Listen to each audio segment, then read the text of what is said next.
All right, let's get the show started. I'm so very excited to welcome everybody. My name is Markus. I am the regional chair for Vänsterpartiet, Left Party in Uppsala region. And I'm going to say that my preferred pronoun is he or they. I'm really excited to have you here today for our absolutely fabulous panel discussion about the international LGBT movement, LGBTQI movement, what we can learn from each other, and to spread knowledge about the situation for LGBTQI people around the world. And with me, I think I have to say, the most impressive panel I've seen in a very, very long time. And I'm not going to introduce you guys. Instead, I'm going to let you guys introduce yourself. And I would like you to say your name, preferred pronoun, and tell us a little bit about yourself. How about that we start with Faris? Why don't you start? Thank you. Hi, my name is Faris Cuchi, Gezahegn. I'm originally from Ethiopia, but currently lives in Vienna, and my preferred pronouns is they, them. I identify as femme, non-binary body. I've been an activist and an advocate for LGBTI rights in Ethiopia, and then now in the diaspora for about 8 years. I co-founded a couple of organizations, both in Ethiopia and now also in the diaspora space. And currently I'm a co-founder of House of Guramaile. House of Guramaile is an intersectional LGBTI advocate organizations that works on in a very specific manner to challenge the Ethiopian government on policies and legislations that discriminate and exclude queer Ethiopians. And also we works on telling our own stories, archiving our own stories, demystifying information that is dehumanizing our existence as an Ethiopian and as a human being at large. And I'm also an active member of Afro Rainbow Austria here in Austria. It's an African LGBTI organization. Thank you very much. You're welcome. Thank you for having me here. We are so excited. And we're going to speak more about your work in a little while. But if just to take this right now, if we want to learn more about House of Guramaile, where can we read them? Are you on Facebook, for example? Yes, we do have our own official website, www.houseofguramaile.org, and also we are on Instagram, we are on Facebook, and we are on Twitter as well. So on Facebook we are Facebook.com/House of Guramaile, and on Instagram we are also Instagram/House of Guramaile, and on Twitter is capital HO and Guramaile with G capital. Absolutely wonderful. Absolutely wonderful. Thank you for being with us today. So thank you for having me. Why don't you introduce yourself? Say again? Monica, can you? Oh. Okay. Well, thank you, Marcus and Alexandra. Thank you. Glad to be here. My name is Monica Joy Cross. I go by she, her, and they. I am involved in the Christian Church Disciples of Christ. It's a mainline denomination that's pretty much left-leaning. We work with the Poor People's Campaign, Black Lives Matter. I'm also part of the Auburn Seminary, which is a seminary out of New York. And we focus on progressive theological issues, trying to shift the church, and it's a slow, gradual process. So there's still issues in certain areas of the church that really it's more about Jesus than being Jesus. A whole different story. So we had to deal with the evangelical part of our church in the United States, which is kind of different. and they're anti-LGBTQ. So we're still trying to work that out. We realize that people take their faith to the voting booth. And a lot of policies that come out of a very slaveholders type faith, which is very anti-LGBTQI and the rest of the family alphabet. I'll close by saying a lot of what I do focuses on the basic needs. So if a lot of trans folks, the ones I meet anyway, I mean, I don't want to speak for everybody, but a lot of them can't get work. They go through discrimination, the whole 9 yards. Things are changing, but still a lot of work to do. So though we do have some high profile trans folks like Laverne Cox and others, and Janet Mock and others, the vast majority of trans women of color, Black trans women, is not like that. And so a lot of the other work is shifting the conversation so we can be more inclusive. And a lot of it is about white supremacy, but I won't go into that. I could be all day. Anyway, I'll stop right there. You're going to have a lot of opportunity to speak about this. But I have to say, Monica, it's an absolute joy to have you here. Yes. So, Jay, why don't you introduce yourself, please?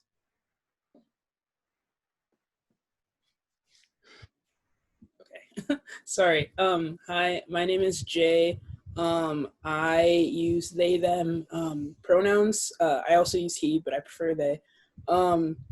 Yeah, I am a recently graduated student from the University of Minnesota.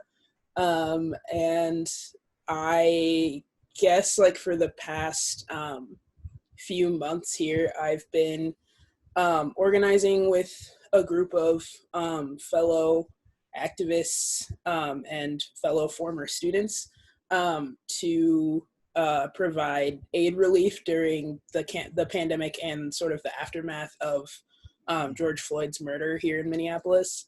Yeah, I think that before all of this happened, I don't think that I would have really defined myself as an activist at all. Most of my time was spent doing school things, which I did. I was politically involved in college, obviously, but nothing like what I'm doing now. I've kind of been put in charge of a lot of things that I didn't feel qualified to do, but overall, like, these past few months have like taught me more about activism and community organizing than, you know, any amount of theory that I've ever studied. So yeah, I'm excited to be here. I'm also excited for Monica to talk about white supremacy and transphobia because that's a topic that's really important to me. So thank you so much for inviting me. Oh, of course, we're so excited to have you. It's an absolute delight, I have to say. For you, the audience who are listening in on Facebook and on the Zoom webinar, I want to say that in the end of this panel discussion, you're going to have an opportunity to ask questions to our panelists. But you can only do that through the Zoom webinar. So if you're listening in on Facebook, you should log in on the Zoom webinar and ask your absolute best question at the end of this panel discussion. But I wanted to begin this discussion with talking to each and every one of you around a few issues. And I wanted to start with you, Faris, and discuss your work with Horn of Africa Pride and organizing that, because as far as I have understood, it has been a really huge success, actually. Yes. Could you speak a bit more about that, please? Well, it is a kind of a little bit bittersweet because this way of communicating is really like prominent right now after COVID, and that comes with a lot of cost to a lot of our fellow lives. But also like at the same time, as a queer Ethiopian, our medium of communications and building community is through online, and Facebook and other mediums play a huge role in forming the community, and then also informing also our queer movement. So through this realizations, we just decided to do for the first time Horn of Africa that include Ethiopia, Eritrea, and Somalia. And we wanted to include Djibouti, but unfortunately we couldn't find anyone that can collaborate with us. But it was a very successful event that actually we actually center ourselves. We discuss how we love each other and how we're being there for each other in the midst of hate and discrimination. We showcase the many and the multiple way we manifest and move through this world. It was very beautiful. It was curated in a most beautiful way. We celebrated, we cried, we talked about so many essentials topics, starting from financial independence to also fighting for our rights and challenging policies and legislations in Ethiopia, and also humanizing ourselves. So it touched, it was a 6-hour event, continuous event that comprised a bunch of artists, DJ sets, and panel discussions on different topics. It was very successful, and yeah, it was such a beautiful and emotional event. Yeah, and obviously these kinds of events are needed all over the world, no matter if it's in Stockholm, in the United States, in the Horn of Africa. But could you explain why Horn of Africa is so especially needed right now, given the situation for LGBTQI people in Ethiopia particularly, but also in the Horn of Africa?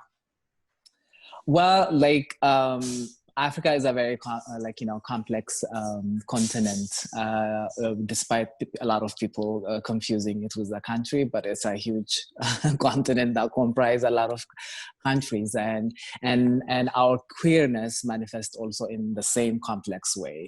And for instance, if we go down to the south, the way the queer movement in the southern parts of Africa is very in a better state than in the eastern part of Africa, and then also in the west and north.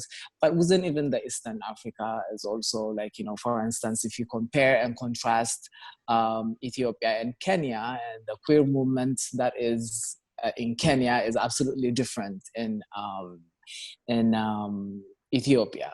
But through all these realizations, we know that like it is very important for us also, like one is to see each other as an Ethiopian, as a Eritrean, and as Somali, but it also very important for us to put a stamp and make a history saying like, okay, this part of Africa is actually very flourishing, yet it's not really well developed from the activism point of view. Not that I'm romanticizing our struggle, but it's still starting and needs a lot of attention and need a lot of focus so that we can elevate the issue that we're facing. So it was, for us, it was very, very important to capitalize on that and say we're here and we need actually a lot of supports and attention so that we can deal with the problems. Because also like on the existing space right now, due to the corona, there is a lot of new surging danger that is coming through homophobia and transphobia in a very amplified way, and we want to talk about that and highlight it. and also currently in Ethiopia, we are in a very heavy vibrations as a nation for so many issues, but at the same time also starting from blaming queer peoples for the cause of corona to the point of also like, you know, any social issue that is attached with corona, for instance, gender-based violence to children and all those kind of things. And there is a very strong heavy energy and hate that is directed to us, and we wanted to showcase in a different way and say we exist, we do here. Actually, like we use the word allen in Amharic. It's one of the languages that we use in Ethiopia, and it means we're here and we do exist and we're not something foreign element. Previously, both Monica and Jay mentioned white supremacy and LGBTQI issues. And of course, this is a global problem, white supremacy. And you are talking about how LGBTQI in the Horn of Africa, perhaps even in all of Africa, are viewed as something foreign and suspicion. Do you think that that is tied in with the colonial history of Africa from European nations? And how does that affect the ability to integrate and affect the communities you're active in? Absolutely, absolutely. But also, like, you know, not only also related to the colonial history of it, but also, like, again, also how we in the Western or in the global North, how we are painting and also advocating for queerness. Because if we, on a general aspect, if we're seeing this, there is an intention of erasing the contributions of Black body to the queer movement. And that does affect also, like, you know, how also in Africa people see or in Ethiopia people see queerness, because, like, you know, their reference is whiteness. And that also, like, we also have to, like, really, like, you know, as a queer movement generally, we have to see ourselves and really reflect how we are moving and how we are contributing to that. But through colonial movement, through the colonial history, through religion that came and preached homophobia and transphobia to Africa, because our ancestors actually understand and see sexualities and gender expressions and identities in a very vibrant, in a very, like, you know, not binary way, but in a more complex way. We do have a lot of ethnic groups actually existing in Ethiopia, for instance, now that are practicing such kind of way of living, and it is. So I see it in a multiple ways, which is like also, like, you know, holding also the queer movement accountable for the intentional erasure of Black contribution to queer liberation. Yeah. Thank you. And on the subject of religion, I'm going to pivot to you, Monica, and ask a little bit about you. You are working in a religious community and a religious context with LGBTQI matters, and I think the picture many of us have with religion and LGBTQI matters are that the religious people are deeply homophobic, deeply transphobic, and anti-LGBTQI. But I have a feeling that you are going to argue that it's much more complicated than that. Can't you explain how these two movements work together in the United States? Yeah, so I mean, so I've been doing work in the church for quite a long time. So when I first came out back in the 80s, I wasn't called evil by a racist. It was an old Black woman that called me evil. Just evil. You're just plain evil. And I just come from church, you know, dressed. I was in Virginia in my Sunday best, you know, coming out of the Metropolitan Community Church, MCC, in the area. And so it's in the mindset. It's in the fabric of the country. I mean, because the country started out as a slaveholding nation, you know, plantations and stuff. And so what humanity looks like is very constricted. So then when, of course, you're being authentic, you're Black, you're trans, these kind of things, you just kind of mess the whole imagination up that folks have been grounded in for the last 400 years. Yeah.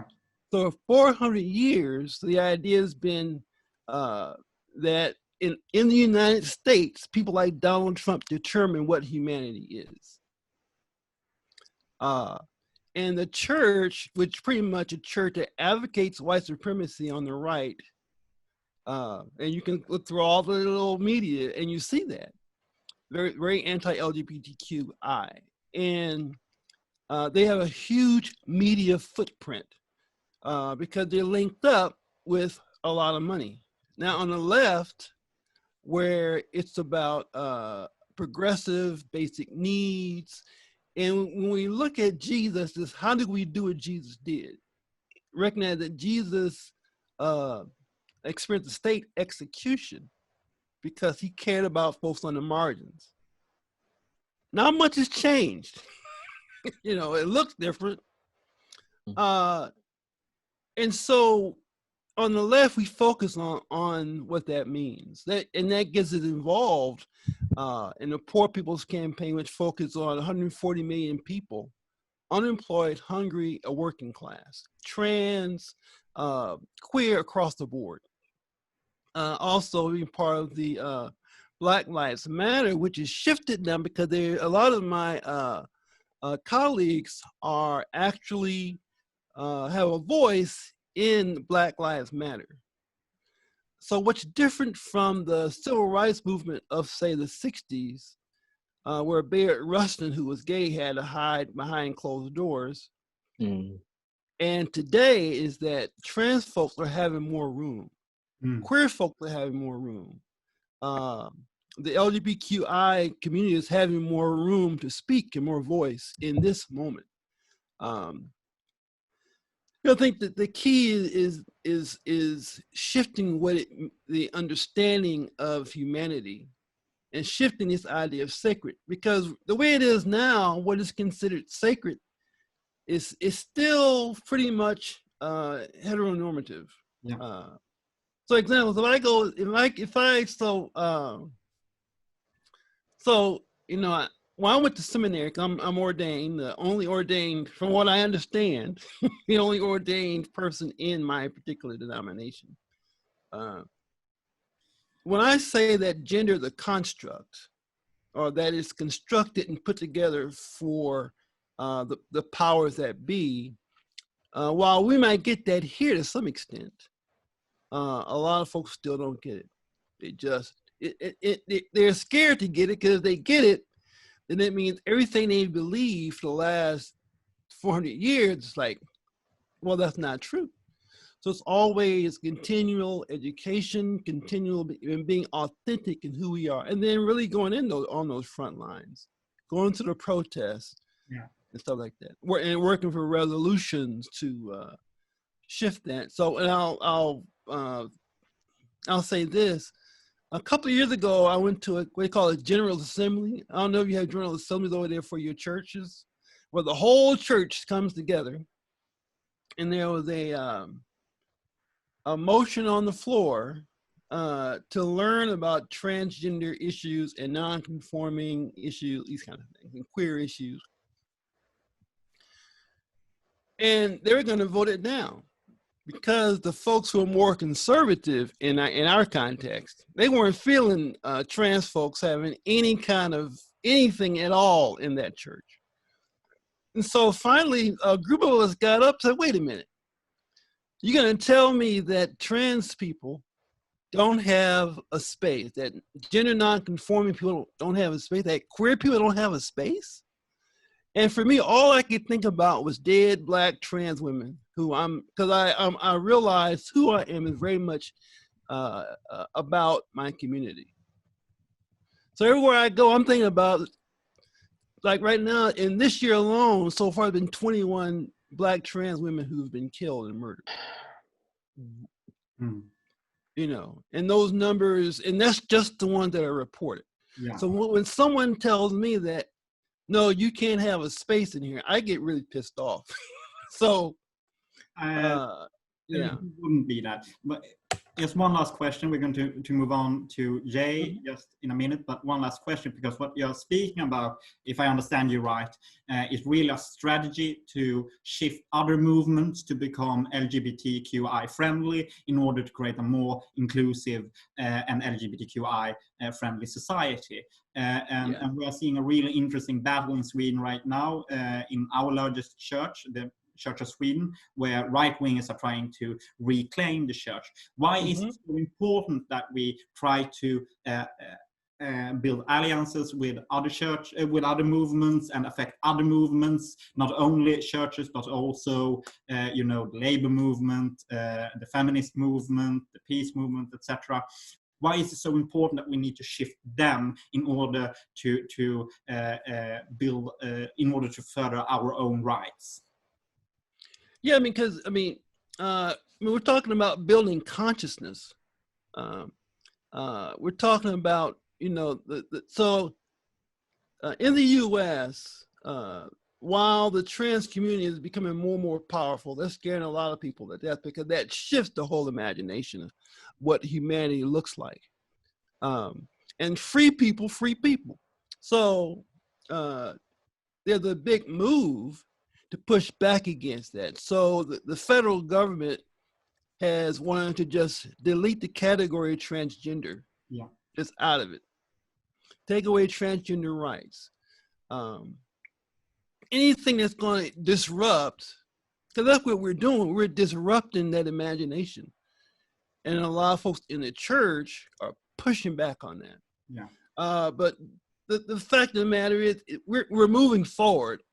It's not going to change. We're just going to continue to move forward. It doesn't matter who's in the White House. We're just going to continue to move forward, because that's how that works. So we do the work, we do the strategy, and allyship, and this thing called fusion, to move things forward. Well, that sounds absolutely wonderful. God bless you, Monica. Before we move to you, Jay, I just wanted to say that Karthik has joined us, and I want to say a warm welcome to you.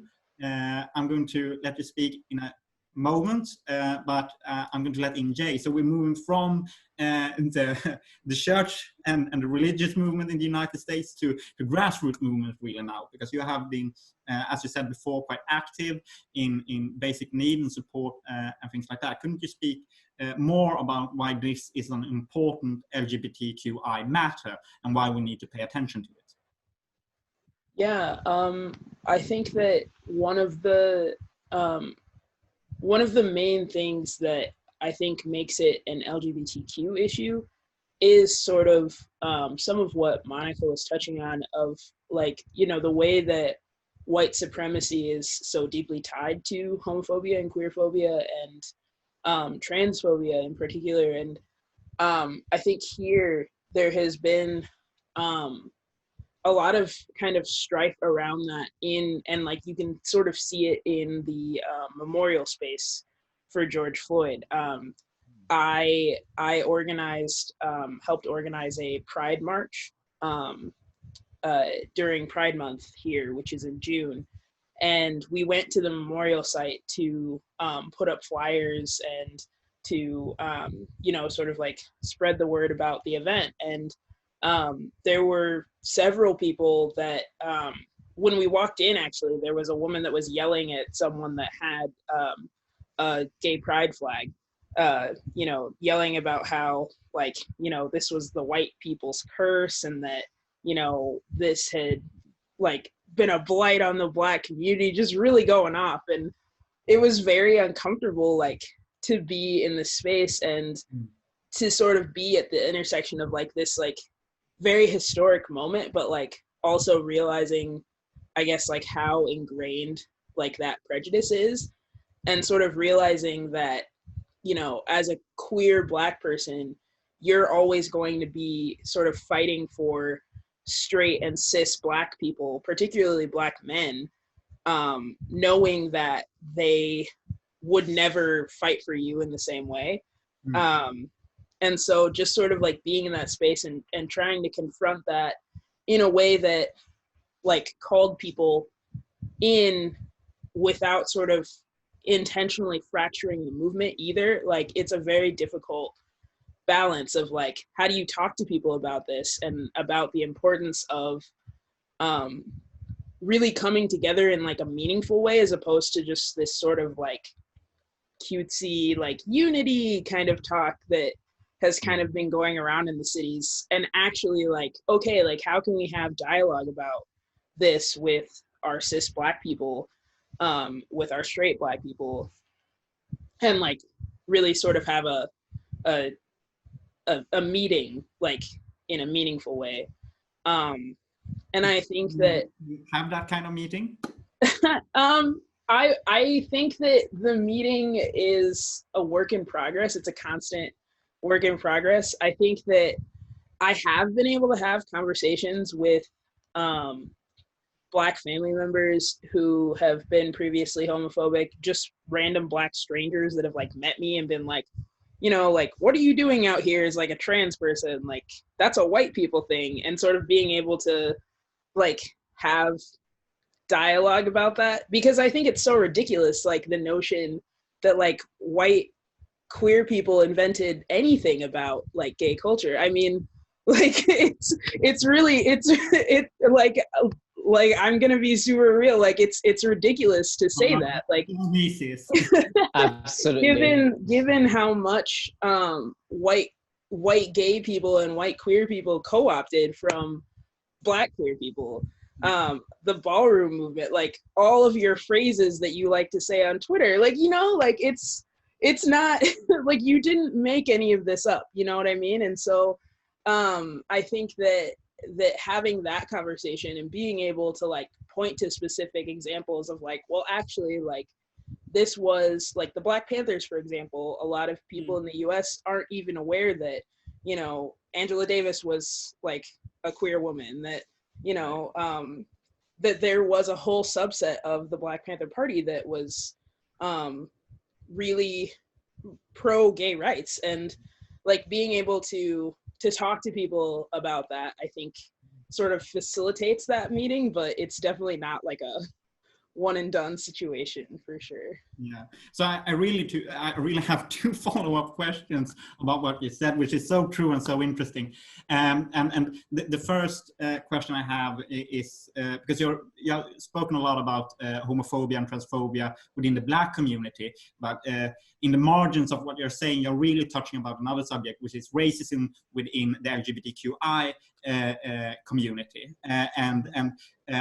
I know for a fact that the LGBTQI movement in the United States, at least in parts of the United States, have, you know, moved further away from that than the LGBTQI movement in Sweden has, for a lot of different reasons. So if you could talk about just how you have been successful about that. But you also, the other question I wanted to ask is, you talked about this subsection to the Black Panthers, but we also know that we have had similar subsections to the labor movements, the Win Lib movements, who was really carried by openly gay and trans women for a really long time. Do you think it's a successful strategy for the LGBTQI movement to be a subgroup to other movements like labor movements or Black Lives Matter or Black Panthers, or do you really think that we have reached more success by forming our own community, our own movement, and integrating other struggles such as the struggle against anti-Blackness and capitalism within our movement? Which strategy do you think have been most successful? So two really big questions at once. Shoot. Yeah, I guess I'm going to answer the second question first. I think that I honestly don't think that it's necessarily fair to say that queer people haven't also led those movements necessarily. Like, I think that, you know, again, to use Angela Davis as an example, or Bayard Rustin, as Monica brought up earlier, like those people were instrumental in the success of like the mainstream like movement. And so like can you really say that they're a subset? And I think that that's more about sort of the historical framing of events and like how we talk about those events, like how we talk about who was leading what and who was instrumental where. I think that that's more, it's less about like what's a more effective strategy and more about like how are we sort of framing this information when we talk about it, and like how are we intentionally sidelining queer leaders in the movement. And so yeah, I guess that's how I'd answer the second question. And then to the first question, yeah, can you like say like just a little bit more about your first question? Just how have the LGBTQI movement in the United States, at least in part, successfully combated racism within our own community? Yeah, I think that I think that there's like a lot of movement forward on anti-racism in queer communities. I think that a lot of it honestly is kind of about what the movement has been doing for white people more generally, of just like really insisting that they confront their privilege. Like I think that queer white people really can blind themselves to the other privileges that they have, because they're like, oh well, but I'm a queer person, like I face transphobia or homophobia or what have you. And it's like, okay, but like oppression is a matrix, right? It's not like a checklist. Like it's a bunch of different like interacting issues that impact how you are able to move through the world. And so like, yes, you may be trans or you may be gay, but you're still white. Like you still have so much privilege, especially in this space, and especially in light of how white people have been able to co-opt Black culture for their financial benefit, for their social benefit. And so like I think that it's hard for white people in general to sort of grapple with white privilege, but I think in some ways it's even more difficult for white queer people to do it, because I think that it is so obvious that, you know, queer people don't have equal rights in the United States by and large. But that question of white privilege is hard for people to be like cognizant of, and like how those interactions like play out with other Black people who are also in the queer community. Right. Yeah. Yeah. Really interesting. And I think that it's a big problem in Europe and in Sweden, particularly about homo nationalists, homosexuals, especially white gay males, who joins racist and anti-immigration parties and spew out this kind of racism. So it's really interesting about how you talk about how it's not, as you say, a checklist but a matrix. I really agree. I think that's really an insightful and powerful way to put it. So we're going to pivot now to Karthik. Welcome to the conversation. I'm so happy that you could join us, albeit a little late. That's our fault. I'm so sorry. So could you begin with just shortly introduce yourself? Who are you? What's your preferred pronoun? And what do you do? My name is Bittu Karthik. My preferred pronouns are either they or he. They in the hopes for, shaky. can you hear me? Yeah, we can hear it a bit. Is this better? Yeah, this is very much better. Yeah, I'll hold the microphone. Yes, so at least Karthik, my pronouns are he, or, and both, you know, whichever people prefer. They in hopes of a world where, you know, people don't have to necessarily be boxed into a gender. And if people, you know, people who are not able to own you know, in terms of use of the pronoun they, so that we would be my preference. So these are my pronouns. I'm a genderqueer trans, and I'm essentially out of Delhi, in India. And I'm part of several organizations, unfunded collectives of trans persons. So I'm a member of the Intersex Committee, which is a mass organization of trans persons in the state of Canada. I lived there for a few years. I'm also active on other issues besides trans issues. I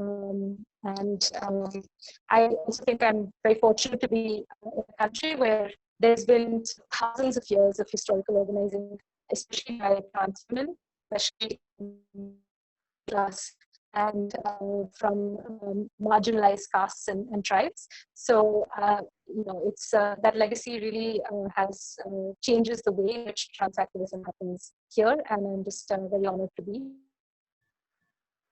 Yeah, thank you. I'm just going to say the sound is still a little bit shaky, but I think we're going to manage. So you mentioned that it's been, thousands of years rich history in India about organizing and rebellion, and I wanted to focus on the situation today with the Hindu nationalist government under Modi, and the effect that has had on LGBTQI people, but also the fact that you actually have two quite recent big victories. Supreme Court decision that has strengthened rights for all LGBTQI people. And if you could explain a little bit more about those two Supreme Court decisions, please. Yeah, happily. Yes, we are in an interesting position with this, the Hindu right-wing government that is coming up. For the following reasons. I mean, I also, since this is an international discussion, I really want to contextualize and make sure everyone understands the kind of danger that this right-wing government poses to all of us. This is the largest fascist inspired, Nazi-inspired, to be more precise, mass organization in the world, right? We're a country of 1 billion people, and a very large number of people in this country are part of this organization. And the three elements that one worries about: ideology, mass organizing, and government power, right? All three are currently in the hands of this very large right-wing organization. They have several mass fronts. They also are currently in government and show no signs of abating in popularity. And they're also, their ideology derives from the notion that the ways in which Jews were killed in Germany should be applied to Muslims today. That is their stated ideology. And so it's a very scary situation that we're living in. I should also issue trigger warnings for all of this, going forward. Yeah. So if I understood you right, what the right-wing government, the Hindu nationalist government, is saying is that the way the Holocaust was executed during the 30s and 40s in Europe is really something they want to emulate in regard to the Muslim minority in India. Right, so it's a clever organizational setup. So the government does not say that. The government merely enacts various policies that disenfranchises Muslim communities. But the founder of the mass organization which preceded the political party wrote this in his writing, that we must admire the efficiency with which the Germans eliminated the Jews. So of course we have so we are very worried about the state of the country, and the government is currently busy, not just persecuting Muslims with full force, engineering and triggering riots, including in Delhi, which have largely been one-sided pogroms, jailing all activists who speak up about this. All of us are variously under threat,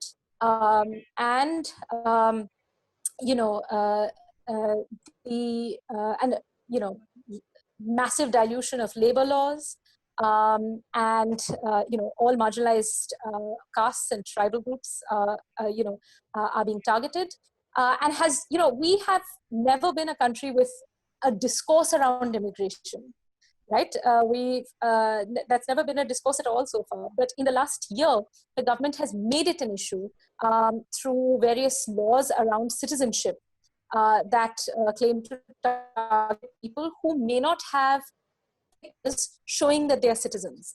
Now, essentially, everybody who's poor in this country has difficulty having papers because the government functions so poorly at the level of just even basic documentation. So all poor people, all people from marginalized castes are, and trans people are affected by this. So up to 2,000 trans persons have been incarcerated in one state where a national registry of citizens was sort of implemented, and 2,000 people are on the list of people whose citizenship is under doubt as per the final count of that state.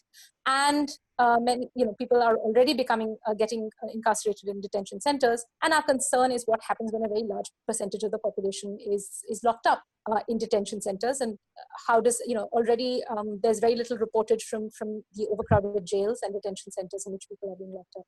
So that's the alarming situation in which we're working right now. Now, the position of trans people is very interesting because this is a right-wing Hindu government. There are various, historical old Indian Hindu myths specifically, which refer to transgender persons. They vary from being what some people find empowering to derogatory, but they acknowledge the existence of trans persons in Indian history. And so there have been tactical moves by a privileged section of a caste privileged section, essentially, of the transgender community to try and lay claim to that legacy and hope that the right-wing government will support trans persons in some way. At the same time, so at the same time, right, so this relates a little bit to the question that you asked about laws, right? So we've had 2 Supreme Court judgments, as you say, that have been very favorable for the LGBTQ community overall. But the only thing that has come from the government is a new transgender act, right? Which is just actually been released by the Gazette. And that the content of that act, it's called the Transgender Persons Protection of Rights Act, right? And it does the opposite of that, right? It erodes rights that these Supreme Court judgments have given us, that they have endowed us with. So it's one of those situations where, as with many minority communities, the government says, we are for you, right? Likewise, this government says, oh, we are all for Muslim women by criminalizing Muslim men. And for that matter, Muslim women have also been criminalized, right? And it's a similar approach that has ended up happening with the trans community, where the government says, oh, we are all in favor of the trans community, but what's actually being handed to us is problematic. So what exactly is problematic? For that, I have to say what was valuable about these Supreme Court judgments. The first Supreme Court judgment came way back in 2014. And as per that judgment, transgender persons were accorded sort of essentially legal recognition. Not that we weren't persons prior to that, and the Constitution uses the word person, which is a gender neutral term. So we still could claim constitutional rights. The judgment claimed that, however, our rights were enshrined through that judgment, and said essentially that we all had a right to self-recognition without any proof of surgery or sort of certification, that trans persons had a right to self-declared gender, and that was illegal and immoral for governments to insist on various kinds of proof. That made a huge difference to the trans community, because just the logistics of, say, getting legal name changes and so on. I mean, there was really not a process prior to that, and these things changed after that. Although the history of the ways in which trans women, especially working class trans women, the ways in which they face violence on the streets, especially the majority of working class trans women from marginalized castes and tribes who essentially face complete employment boycott from mainstream society. So we have trans visibility, but as part of a caste system which organizes, rigidifies, and solidifies people into a division of laborers, with graded inequality at each level, right? So each group is placed somewhere in a hierarchy. Trans people are towards the bottom of that hierarchy and are considered, nobody will want a trans person in their space, whether it's an office space or even as a domestic worker in a domestic space. And so the majority of trans persons face a complete boycott in terms of most people have to either beg, which the trans community does in an organized way through sort of self-support, self-sustaining mechanisms, or sex work. And these are both risky jobs because they involve being, very visible and present on the streets, constant clashes with law enforcement, which periodically does these drives to kind of push people out. And at any point, although we don't face, in the US, for example, I remember that I faced attack just for being a visible kind of gender non-conforming person. One doesn't get attacked for being a trans so much as one in India, so much as in the course of being on the streets, one is seen as vulnerable and somebody who will not be able to file a case against by men who are predators looking for people to prey upon. So the judgment that accorded these rights enabled a lot of changes around this, and that was great. There was also another judgment that decriminalized consensual sex, which the British had imposed this law which stayed on the books, saying that sex against the order of nature would be criminalized, and that was also rolled back. So that these two were great judgments. Now the Transgender Act does not sort of take forward the Nalsa judgment and in fact rolls back the right to self-recognition of our genders, suggesting that we should now apply to the government saying, I'm a transgender person, please recognize me as such. And then one has to provide proof of surgery in order to get any binary gender markers. The law suggests that for, say, a sexual assault, again, trigger warnings for a sexual assault on a trans person, that the punishment will be a minimum of 6 months and a maximum of 2 years. This isn't even, this falls in the category of what would be called station bailable. Somebody would not even have to go to court to get bail after perpetrating such. Whereas would need punishment of 7 years and we're opposed to the death penalty, but we can see in how attacks trans persons and problem with the law. Yeah. Go ahead. The sound is a bit shaky, but I was going to ask you to try. Okay. We're going to open up for our group discussion with all the panelists. Right. Yeah, of course. So that's it. Essentially, our fundamental right movement have been restricted by the law, and they say we must be rehabilitated. That if we should either live with our parents or approach the jail. So there are fundamental concepts. Yeah, thank you. And stay have been impinged by this law. From action in education environment to health facilities, none of them are by the law. So that is. All right, now, I don't hear anything right now from you, Karthik, but thank you very much. It was really insightful.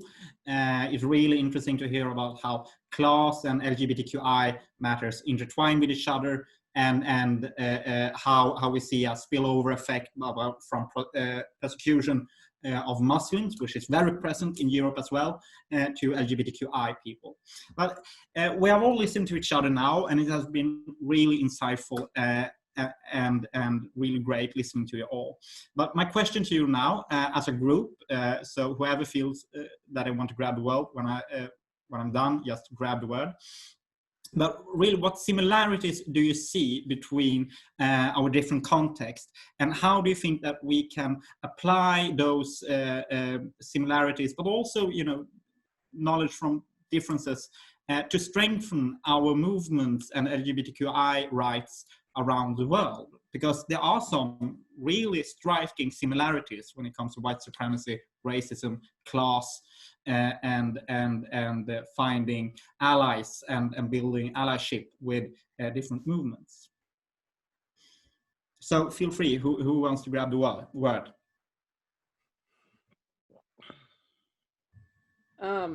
I guess I can Go ahead.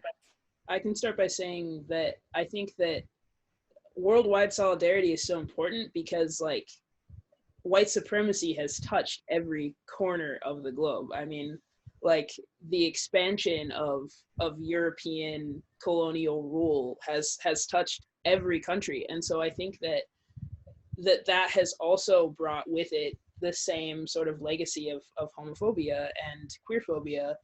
And so like I do think that in many ways we have like the same struggle against white supremacy globally. And so I think that there's a lot to be gained from both a historical understanding of sort of like global movements for liberation, and also like a real kind of dialogue about what we can, how we can mobilize in like a global context.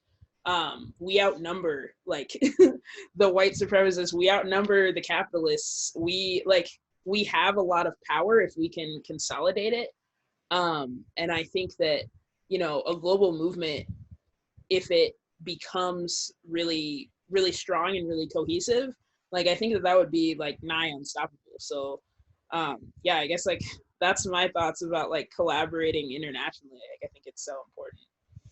It's really, really interesting. I'm going to ask a follow-up question really soon, but I just wanted to say before that, if any from the audience has a question, send it in the Zoom chat and we will take it up really soon. So I really agree with you, this importance about building a global movement and things like that. So if we bring it down on a local level, and I'm going to ask you very directly, and it's to all of you in the panel, what can I, as a gay man in Sweden, do to support this global movement and support your struggle in your community, in your context, from where I live and where I am? I would like, okay. So I agree with Jay.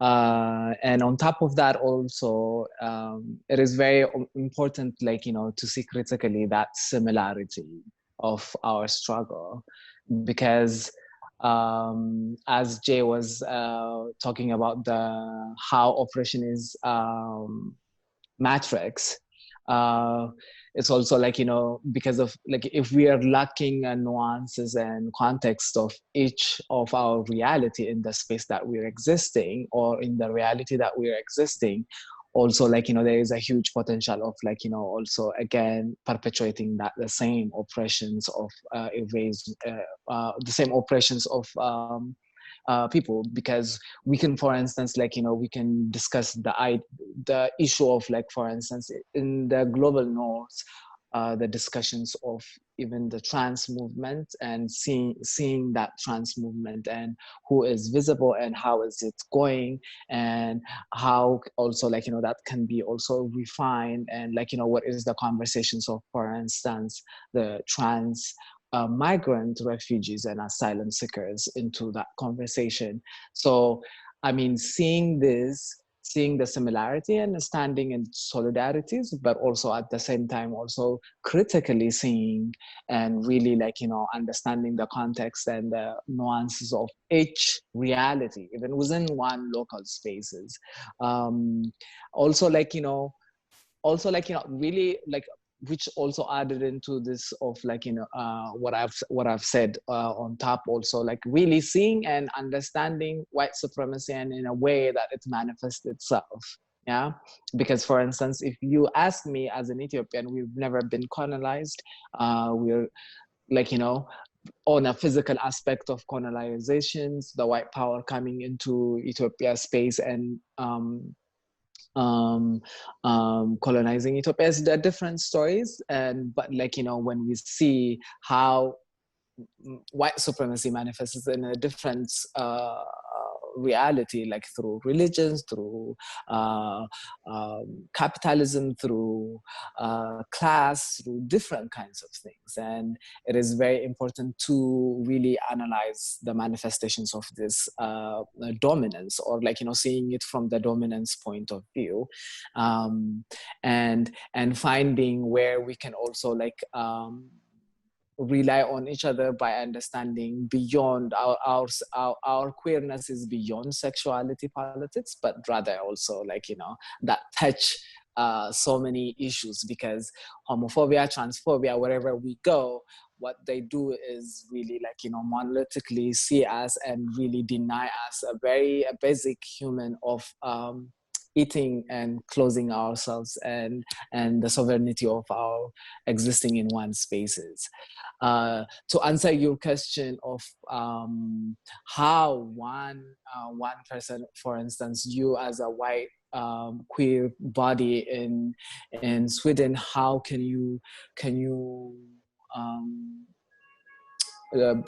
do or contribute to the movement of other people globally is also, as for me, is one is citing is very important. People might probably are struggling, but also there are like so many resistance that is being done. So before we jump into helping, we really need again to be critical of like, you know, this savior mentality and really seeing it and really citing of what has been done and in what way you can all learn and contribute into the already existing movement and liberation and work that is already being done for generations, or like, you know, or already starting. So citing is very important. And then as also people citing also, and then also like seeing also contributing in the space that we're existing to the problem of people facing. For instance, one simple example I can give you is like, you know, Sweden, for instance, is one of the European country that consider Ethiopia as a queer friendly space in the asylum seeking process, which is really ridiculous. So as a queer movement, where is the queer movement in Sweden standing on that? What are we doing? What are you doing to change, for instance, to challenge the existing system, which is delusional? I don't know. Like it's very well layered, but these two things are very important to cite what is being done, and then also to really reflect on our contribution of this dominance. And also when we do that reflections, we really need to start with the question of how am I contributing, not if I'm contributing. Exactly. Yeah. Thank you. So we unfortunately we don't have any questions from the audience, so we're going to close here. But I want to close with letting each and every one of you very, very shortly, from the context where you are, from the knowledge you have, from the struggles you have had, I want you to give one pro tip on how to achieve change based on your experiences and your struggles to the audience. So one short pro tip. So why don't we begin with you, Monica? You're welcome. So for me, it's been about being authentic. And that's rooted in knowing the history of Black folks in America. So, you know, so we know the history of who we are and the oppressions put in the way, so we can't be who we are. And so for me, it's been a very spiritual journey. Because if your spirit and your soul is strong, the strategies of white supremacy and capitalism, these kind of things, you can overcome them.